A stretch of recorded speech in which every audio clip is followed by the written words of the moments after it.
Hello नमस्कार बच्चों। RBS math class 12th आज का चैप्टर है एट एप्लीकेशंस ऑफ डेरिवेटिव अवकलज के अनुप्रयोग। यानी हमने जो अवकलन पढ़ा है उस अवकलन का हम क्या क्या उपयोग कर सकते हैं, उसके एप्लीकेशंस क्या हैं वो हम पढ़ेंगे। तो देखिए, सबसे पहला जो एप्लीकेशन है वह है राशियों में परिवर्तन की दर के लिए। तो इस चैप्टर में हम जो भी क्वेश्चंस करेंगे उसके अंदर कोई एक राशि किसी दूसरी राशि के सापेक्ष परिवर्तन शो करती है। यानी एक राशि में दूसरी राशि के सापेक्ष कितना परिवर्तन हुआ, किस दर से परिवर्तन हुआ, उसके आधार पर ये क्वेश्चंस करें। तो देखिए शुरू करते हैं। पहला क्वेश्चन है इसका कि वर्त के क्षेत्रफल में परिवर्तन की दर, इसकी त्रिज्या r के सापेक्ष ज्ञात कीजिए जबकि r बराबर 3 तथा r बराबर 4 सेंटीमीटर। तो सबसे पहले हम मान लेंगे कि माना कि त्रिज्या r वाले वर्त का क्षेत्रफल कितना है, a है, का क्षेत्रफल a है। तो हम क्या लिख सकते हैं कि a इज इक्वल टू क्या है, पाई r स्क्वायर, ये सूत्र होता है। अब हमें क्षेत्रफल में परिवर्तन की दर त्रिज्या के सापेक्ष याद करनी है, तो इसका आप त्रिज्या के सापेक्ष अवकलन करोगे तो D A upon D R is equal to कितना होगा। देखो पाई तो कांस्टेंट है, आर स्क्वायर होगा 2r, तो ये आ गया 2 पाई r। क्लियर है। अब इसका पहला जो पार्ट है उसके according r is equal to कितना है, 3 है। तो जब r is equal to 3 centimetre तब ये परिवर्तन की दर जो है वो कितनी होगी, D A upon D R is equal to 2 pi into 3, R की जगह उसकी वैल्यू आ जाएगी, तो ये आ गया 6 पाई सेंटीमीटर स्क्वायर पर सेंटीमीटर। क्लियर है। सेकंड, इसमें r इज इक्वल टू कितना दे रखा है कि जब r इज इक्वल टू क्या है 4 सेंटीमीटर तब D A upon D are कितना होगा, D A upon D are होगा 2 pi into 4, that means 8 pi centimetre square पर सेंटीमीटर। क्लियर है। क्वेश्चन नंबर 2 देखिए कि एक कण y is equal to 2/3x³ + 1 पर चलता है। वक्र पर उन बिंदुओं को ज्ञात कीजिए जहां y निर्देशांक में परिवर्तन की दर x निर्देशांक में परिवर्तन की दर की दुगुनी। तो देखिए सबसे पहले तो आपको क्या दिया हुआ है, एक वक्र दिया गया है। तो दिया गया है वक्र y इज इक्वल टू है 2/3x³ + 1। इसमें हम समय के सापेक्ष परिवर्तन की दर याद करेंगे। अतः समय के सापेक्ष परिवर्तन की दर कितनी होगी, dy by D T is equal to 2/3, ये तो कांस्टेंट है। क्लियर है। x³ का होगा 3x², फिर x t का फंक्शन हो तो dx upon D T. Clear है। अब इससे dy upon D T is equal to क्या गया, 2x² dx upon D T आ गया। ये 3 से कैंसिल हो गया, तो ये इक्वेशन आ गई फर्स्ट। लेकिन प्रश्नानुसार आपको क्या दिया गया है, प्रश्नानुसार आपको दिया है, प्रश्नानुसार कि dy by D T is equal to है 2dx अपॉन डी टी। तो इसका उपयोग हम समीकरण 1 में करेंगे। तो समीकरण 1 से क्या आ जाएगा कि dy बाई डी टी की जगह आप ये वाली वैल्यू पुट करोगे तो ये आ गया 2dx by D T is equal to 2x² dx by D T. देखिए 2 और dx बाई डी टी यहाँ से कैंसिल हो जाएगा, तो ये आ जाएगा x² इज इक्वल टू 1, और यहाँ से x इज इक्वल टू कितना आएगा, ±1 आ गया। क्लियर है। देखिए ये 2 से 2 कैंसिल हुआ और dx बाई डी टी से dx बाई डी टी, तो ये आ गया x² इज इक्वल टू 1 और x की वैल्यू आई +-1। अब आप क्या करोगे कि जो x इक्वल टू 1 है वो वक्र में रखोगे, तो x इक्वल टू 1 वक्र के समीकरण में रखने पर, वक्र के समीकरण में रखने पर, तो इससे किसकी वैल्यू आएगी, y की वैल्यू आएगी। तो y इज इक्वल टू आएगा 2/3 1 क्यूब +1, तो ये वैल्यू आएगी 5/3। x equal to -1, x equal to -1 put करेंगे, तो x इक्वल टू -1 से क्या आएगा, y is equal to 2/3 -1 cube +1, और ये वैल्यू आएगी, देखिए ये माइनस का 2/3 +1, तो ये आ गया 1/3। तो वक्र के बिंदु क्या होंगे, अतः है वक्र पर बिंदु x की वैल्यू 1 और -1 है और इसके रिस्पेक्ट में y की वैल्यू है। तो एक तो आ गया 1 5/3 और दूसरा आ गया -1 1/3। ये दो बिंदु आ गए।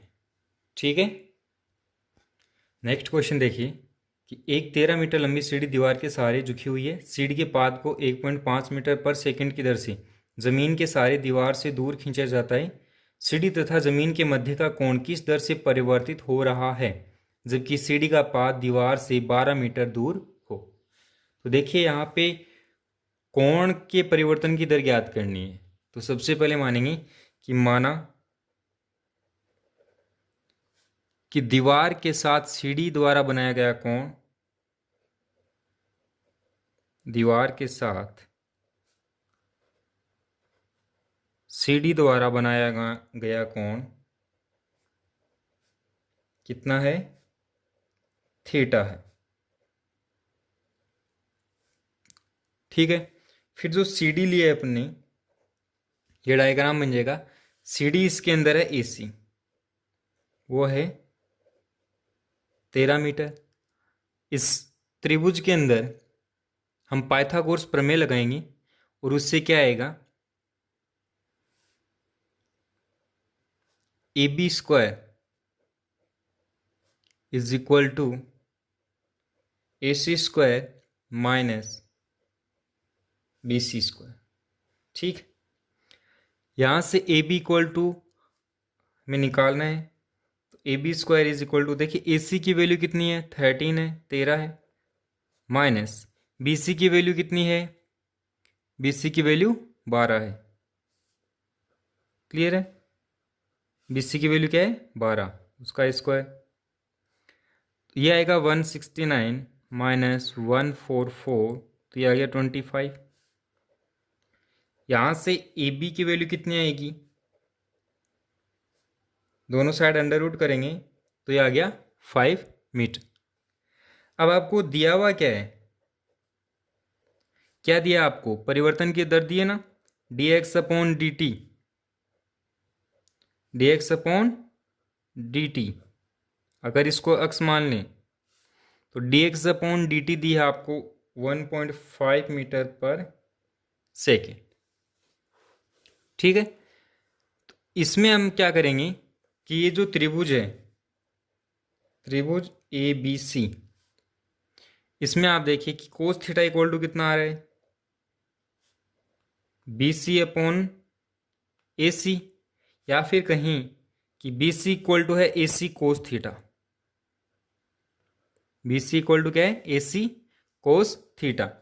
इसका मतलब BC इक्वल टू कितना आया, AC का मान है 13 और ये आ गया कोस थीटा। क्लियर है, अब इसका हम अक्स के सापेक्ष क्या करेंगे, अवकलन करेंगे। इसका अक्स का t के सापेक्ष अवकलन करेंगे, अक्स का t के सापेक्ष अवकलन करेंगे। तो t के सापेक्ष अवकलन करने पर, जैसे ही इसका अवकलन करेंगे क्या आएगा, dx/dt इज इक्वल टू -13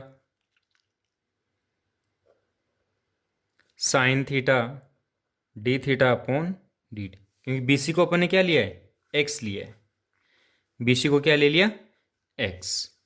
ठीक, फिर देखिए आपको D x upon D T की वैल्यू है वो गिवन है, कितनी है, 1.5। इधर है -13 sine theta D theta upon D T.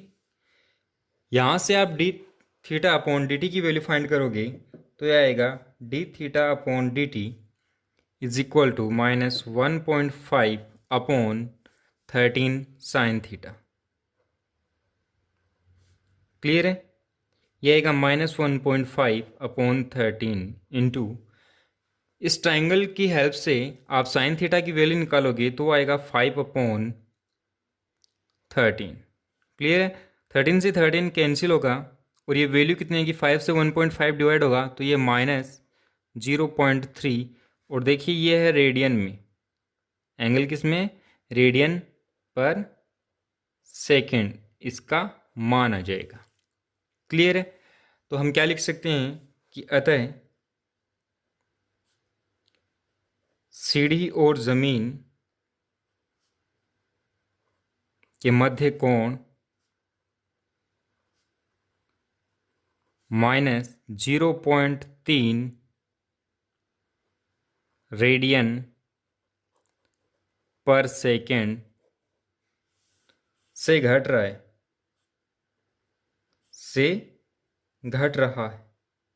कैसे पता चला घट रहा है, क्योंकि माइनस का निशान आया है और इसका मतलब घट रहा है, कौन क्या है वो कम हो रहा है। ओके, नेक्स्ट क्वेश्चन देखिए कि एक परिवर्तनशील घन का किनारा 3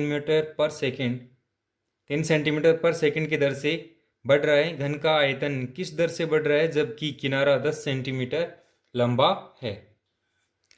माना घन की एक कोर है x सेंटीमीटर, माना घन की एक कोर, भुजा या साइड जिसको बोलेंगे, एक कोर x सेंटीमीटर है, तो घन का आयतन कितना होगा, घन का आयतन v इज इक्वल टू है x³ सेंटीमीटर क्यूब। क्लियर है, अब इस आयतन का आप t के सापेक्ष क्या करो, अवकलन करो, 3x² dx/dt। आपको दिया हुआ क्या है, क्या दिया आपको दिया है dx upon dt is equal to है 3 सेंटीमीटर पर सेकेंड। क्लियर है, तो dv अपॉन dt कितना आएगा, dv अपॉन dt है 9x²। अब dv अपॉन dt की वैल्यू कहाँ पे फाइंड करनी है आपको, x इक्वल टू 10 पर, तो ये आएगा 9 इंटू 10⁻², 9 गुणा 100 हो गया, तो आ गया 900 सेंटीमीटर स्क्वायर पर सेकेंड। क्लियर है, नेक्स्ट क्वेश्चन देखिए कि एक गुब्बारा जो सदैव गोलाकार रहता है, एक पंप द्वारा 900 सेंटीमीटर क्यूब गैस प्रति सेकंड भरकर फुलाया जाता है, गुब्बारे में परिवर्तन की दर ज्ञात कीजिए जिसकी त्रिज्या 15 सेंटीमीटर। तो माना कि गुब्बारे का आयतन v और त्रिज्या r है, सबसे पहले ये मानना पड़ेगा हमें, तो माना कि गुब्बारे का आयतन v व त्रिज्या कितनी है, r है, त्रिज्या r है, तो प्रश्नानुसार आप क्या लिख सकते हो, dv अपॉन dt कितना दे रखा आपको, 900 सेंटीमीटर क्यूब पर सेकेंड। आपको पता है कि v किसी गुब्बारा, उसका आयतन कितना होगा, 4/3 पाई r क्यूब, ये होगा। इसका आप t के सापेक्ष अवकलन करोगे तो ये आएगा dv upon dt is equal to 4/3 3r² dr upon dt। Clear है, इसको आप क्या लिख सकते हो, ये 3 से 3 कैंसिल हो गया तो यह 4r² dr अपॉन dt आ गया। अब dv अपॉन dt आपको कितना दिया है, dv अपॉन dt आपको दिया है 900 सेंटीमीटर क्यूब पर सेकंड, और आर आपको गिवन है 15 सेंटीमीटर, है ना। अब ये जो दोनों मान हैं वो हम इसमें रखेंगे, तो जैसे ही इसमें रखेंगे तो ये मान कितना आ गया 900, ये 4 पाई आ गया, आर की जगह कितना है 15 स्क्वायर, और ये d are by D T आ गया। अब d are by D t का मान निकालने के लिए इसका पक्षांतरण कर देंगे, तो D R by D T, D R by D T यह आएगा 900 बटा 4 पाई, 15 का स्क्वायर होगा 225, ठीक है। 225 को 4 से गुणा कर देंगे तो आएगा 900, तो 900 से 900 कैंसिल हो जाएगा, क्या बच गया 1 बटा पाई सेंटीमीटर पर सेकेंड। इसलिए आर में परिवर्तन की दर क्या है, आर में परिवर्तन की दर 1 बटे पाई सेंटीमीटर पर सेकेंड। क्लियर है, आर में परिवर्तन की दर कितनी आएगी 1 बटा पाई सेंटीमीटर पर सेकेंड। नेक्स्ट क्वेश्चन नंबर 6 है कि एक गुब्बारा जो सदैव गोलाकार रहता है का व्यास 3/2 गुणा 2x+1 है, इसके आयतन में परिवर्तन की दर अक्ष के सापेक्ष ज्ञात कीजिए। तो सबसे पहले मानेंगे कि गुब्बारे का आयतन कितना है v, माना कि गुब्बारे का आयतन v है। क्लियर, व्यास आपको क्या दे रखा है 3/2 2x+1, तो इसका मतलब त्रिज्या कितनी हो गई, इसकी आधी होगी, तो ये 3/4 2x+1 हो गई। क्लियर है, अब हम क्या करेंगे कि v इज इक्वल टू कितना आएगा 4/3 पाई आर क्यूब आएगा। तो यहाँ पर r का मान रख देंगे तो आएगा 4/3 पाई, और r का मान है 3/4 2x+1। जैसे ही ये मान रखेंगे, देखिए r क्यूब, तो इसका क्यूब करेंगे तो आएगा 27/64 2x+1, इसका भी पावर 3। क्लियर है, तो ये मान आएगा 9 पाई बटे 16 2x+1 की पावर 3, किसका मान आ गया v का। अब इसका हम अक्ष के सापेक्ष अवकलन करेंगे, अक्ष के सापेक्ष अवकलन, differentiating with respect to x, तो ये आएगा dv/dx इज इक्वल टू 9 पाई बटे 16 इंटू 3 2x+1 इसका square into d/dx of 2x+1। तो ये मान कितना हो जाएगा 9 पाई बटे 16 इंटू 3 2x+1 स्क्वायर, 2x का अवकलन करेंगे तो कितना आ गया 2, इसको जब सिंपल करेंगे ये कितना आ गया 27 पाई बटी 8 2x+1 का स्क्वायर। ठीक है, तो ये इसके परिवर्तन की दर आ जाएगी। ओके, नेक्स्ट क्वेश्चन देखिए कि किसी वस्तु की x इकाइयों के उत्पादन में कुल लागत CX रुपये में निम्न समीकरण द्वारा दी गई है, तो सीमांत लागत ज्ञात कीजिए जबकि वस्तु की 3 इकाई उत्पादित की जाती है। जहाँ सीमांत लागत का अर्थ है कि किसी स्तर पर उत्पादन की संपूर्ण लागत में तात्कालिक परिवर्तन की दर। तो हमें x इकाइयों के उत्पादन में कुल लागत दिया हुआ है, तो हमें दिया हुआ है जो वो हम सबसे पहले लिखेंगे कि दिया है कि x इकाइयों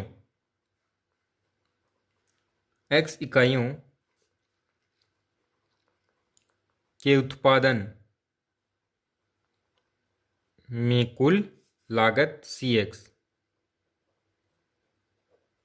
यही गिवन है।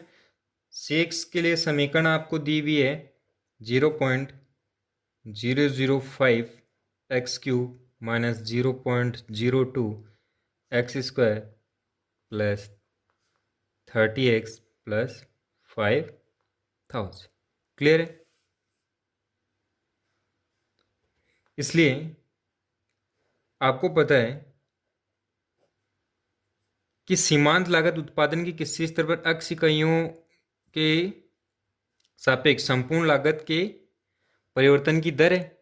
तो हम क्या निकालेंगे कि मार्जिनल कॉस्ट यानी कि सीमांत लागत डी अपॉन डी एक्स आएगा। तो ये D by D x of, देखिए सी की वैल्यू क्या है, सी एक्स की वैल्यू ये वाली है, तो ये यार रख देंगे x cube minus 0.02 x square plus 30x plus 5000। Clear? इसका जब हम अक्ष के सापेक्ष अवकलन करेंगे तो देखिए जो एक्स क्यूब है उसका 3x स्क्वायर होगा, तो ये 3x स्क्वायर ये इंटू में बच गया, माइनस एक्स स्क्वायर का कितना होगा 2x होगा, तो ये 0.02 इंटू 2x प्लस 30x में x का कितना हो गया 1, तो ये आ गया 30। क्लियर है? अब जब x इक्वल टू 3 दे रखा है, x इक्वल टू कितना है 3, तो x इक्वल टू 3 पर कि जब x इक्वल टू 3 हो तब भाई हमें x इक्वल टू 3 पे मान निकालना है। तो जैसे ही हम x की जगह क्या पुट करेंगे 3 पुट करेंगे, तो देखिए वैल्यू क्या आएगी 3 इंटू 3 स्क्वायर इंटू 0.005 माइनस 0.02, यहाँ 3 पुट करेंगे तो 3 इंटू 2 कितना हो गया 6 प्लस 30। इसको जब सिंपल करेंगे तो ये आएगा ऑलमोस्ट 30.015। कितना आ गया 30.015। इसका मतलब प्रति इकाई लागत, प्रति इकाई लागत 30.02 रुपीज क्या है, ये लगभग मान लेंगे इसको, लगभग कितना है 30.02 रुपीज। क्लियर है? नेक्स्ट क्वेश्चन नंबर 8 देखिए कि एक साबुन के गोले बुलबुले की त्रिज्या में 0.2 सेंटीमीटर पर सेकंड की दर से वृद्धि हो रही है। इसके पृष्ठीय क्षेत्रफल में वृद्धि की दर ज्ञात कीजिए जबकि बुलबुले की त्रिज्या 7 सेंटीमीटर हो, तथा इसके आयतन में वृद्धि की दर ज्ञात कीजिए जबकि बुलबुले की त्रिज्या 5 सेंटीमीटर हो। तो सबसे पहले तो हम मानेंगे कि माना बुलबुले की जो त्रिज्या है गोलीय बुलबुले की त्रिज्या r, पृष्ठीय क्षेत्रफल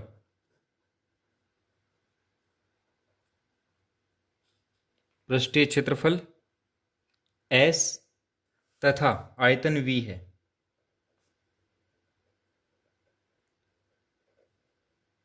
ठीक है, फिर आपको ज्ञात क्या करना है, देखिए पूरा लिखेंगे। ज्ञात क्या करना है आपको, एक तो ds अपॉन डी टी जब r बराबर कितना हो 7, एक आपको dv अपॉन dt ज्ञात करना है जब r बराबर कितना हो 5। इसके साथ आपको और क्या दे रखा है, आपको दे रखा है dr अपॉन dt, ये दे रखा है 0.2 सेंटीमीटर पर सेक। क्लियर है? ये तो आपको दिया हुआ है और जो ज्ञात करना है वो है। अब हम जानते हैं कि s यानी इसका पृष्ठीय क्षेत्रफल कितना होता है 4 पाई r स्क्वायर होता है। तो यहाँ से ds अपॉन डी टी निकालेंगे तो ये कितना आएगा 4 पाई इंटू 2r। क्लियर है? और फिर r का करेंगे तो dr अपॉन डी टी, तो ये कितना आ गया 8 पाई। ठीक, r dr by D T. अब ds अपॉन डी टी की वैल्यू आपको कहाँ पे निकालनी है, r इज इक्वल टू 7 पर, तो ये 8 पाई इंटू 7, और dr बाई डी टी आपको कितना गिवन है 0.2। इसको जब सिंपल करेंगे तो देखिए एट पाई की वैल्यू 22/7 इंटू 7 इंटू 0.2। क्लियर है? ये जब सिंपल कर देंगे तो इसकी वैल्यू देखिए कितनी आ जाएगी, 35.2 सेंटीमीटर स्क्वायर पर सेकेंड। क्लियर है? ये इसके एक पार्ट का आंसर आ गया। अब हम निकालेंगे इसके लिए आयतन के लिए।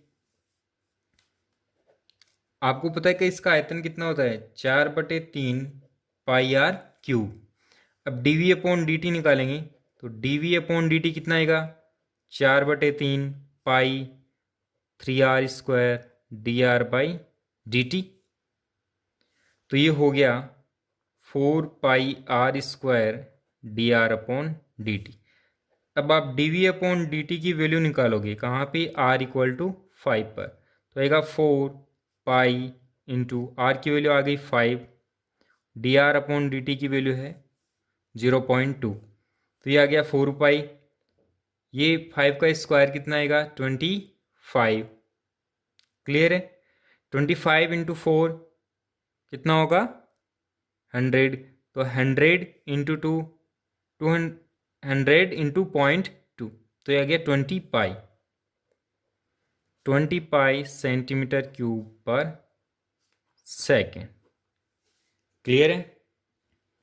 नेक्स्ट क्वेश्चन देखिए कि एक नली से 12 सेंटीमीटर क्यूब पर सेकंड की दर से बालू उड़ेली जा रही है। उड़ेली गई बालू से एक शंकु का निर्माण इस प्रकार होता है कि शंकु की ऊंचाई सदैव आधार की त्रिज्या का 1/6वां भाग होती है।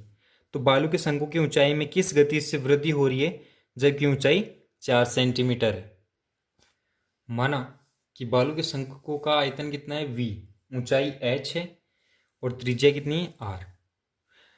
तो प्रश्न में हमें क्या दिया गया है कि ऊंचाई त्रिज्या का 1/6वां भाग है, तो h = हो गया r/6। यहाँ से इसको जब तिरछा गुणा किया तो r का मान क्या गया, 6h। D we upon D t अपन को दे रखा है 12 सेंटीमीटर क्यूब पर सेकेंड। क्लियर है? हम जानते हैं, क्या जानते हैं, हम जानते हैं कि v बराबर होता है 1/3 पाई r²h। यहाँ पे r का मान रख दिया 6h। ठीक, तो ये मान आ गया 12 पाई h क्यूब। इसका हम t के सापेक्ष जब अवकलन करेंगे तो D we upon D T = 12 pi h cube का क्या होगा, 3h², फिर h का t के सापेक्ष dh अपॉन डी टी। इसको सिंपल किया तो आया 36 pi h² dh upon D T. अब आप क्या करोगे कि h = 4 और D we upon D T बराबर 12 रखोगे। जैसे ये मान इसमें रखेंगे तो क्या वैल्यू आएगी, 12 = 36 पाई, ये 4² into D H upon D T. D H upon D T की वैल्यू हमें फाइंड करनी है, तो ये यहीं पर रहेगा, बाकी सबको ट्रांसफर करेंगे तो ये 12 अपॉन में क्या आएगा, 36 पाई इंटू 4 का स्क्वायर हो गया 16। ठीक है, इसको जब सिंपल करेंगे ये इससे कैंसिल हो जाएगा, 3 टाइम 3 इंटू 16 19 48 और 48 इंटू पाई 48 पाई, तो 1/48 पाई सेंटीमीटर पर सेकेंड। तो रेत के शंकु की ऊंचाई में 1/48 पाई सेंटीमीटर पर सेकेंड की दर से क्या हो रही है, वृद्धि हो रही है। नेक्स्ट क्वेश्चन देखिए आप कि किसी उत्पाद की x इकाइयों के विक्रय से प्राप्त कुल आय rx रुपयों में निम्न समीकरण से दी गई है कि rx बराबर है 13x² प्लस 26x प्लस 15। तो सीमांत आय है वो ज्ञात करनी है जब x बराबर 15 है। तो देखिए इसके अंदर हमें राजस्व का समीकरण गिवन है, यानी जो आय है उसका समीकरण गिवन है। तो हम लिखेंगे राजस्व का समीकरण, यानी जो विक्रय मूल्य से प्राप्त कुल आय है वही तो क्या है, राजस्व है। तो राजस्व का समीकरण rx वो दे रखा है 13x² प्लस 26x प्लस 15। अब हम सीमांत आय कैसे ज्ञात करते हैं, देखिए तो सीमांत आय के लिए क्या करेंगे हम, इसके लिए जो सीमांत आय का इंग्लिश में मीनिंग है मार्जिनल रेट। ठीक, ये कैसे निकालेंगे कि d/dx किसका, rx का, rx का x के सापेक्ष अवकलन करेंगे। तो d/dx rx की वैल्यू पुट करेंगे 13x², 26x प्लस 15। ठीक है, इसका अवकलन आएगा, देखिए 13x² तो 13x² का आएगा 2x, तो 13 गुणा 2 26x प्लस 26x का कितना आ गया 26। यहाँ से 26 क्या आ रहा है कॉमन, तो ये आ गया x प्लस 1। दैट मीन्स जो सीमांत आया वो कितना आया 26x इंटू एक्स प्लस 1। अब आपको दिया हुआ क्या है, दिया है कि x बराबर 15, तब सीमांत आय एम आर कितना होगा 26, x की जगह क्या आएगा 15 प्लस 1, तो आ गया 26 गुना 16। जैसे ही 26 गुना 16 करेंगे तो मान कितना आएगा, यह आ गया